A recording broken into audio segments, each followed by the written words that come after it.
Well, it came from the whole all of the bad press about the one commercial street in Aldgate, where the new development actually had a separate entrance for the social housing tenants and a separate entrance for the private housing. And the private housing has chandeliers and it's all really posh marble floors and everything. And the other side, it's like a dark, dingy alleyway in a way. And it's a really divisive phenomenon, really. And it's kind of reminiscent of the Victorian era.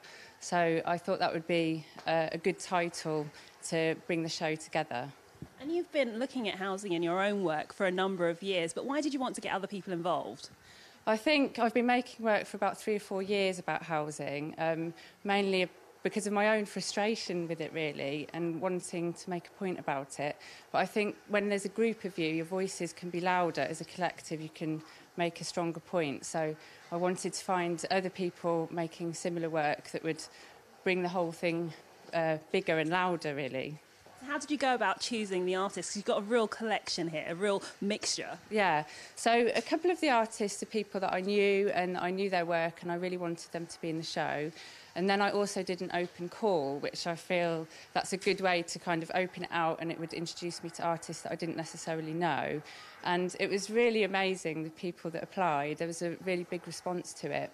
And I got some really heartfelt messages from the people that were applying.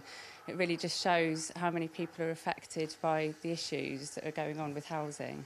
We're standing just in front of your own work here, which I'm loving, which I think many people will identify with, the priciness of housing, whether you're living in private accommodation or whether you're trying to buy. I mean, it's really difficult for everyone in the capital. Yeah, and private renting especially, landlords can just, on a whim, raise the rent, and it's really, really getting harder and harder for people. People are being priced out of London.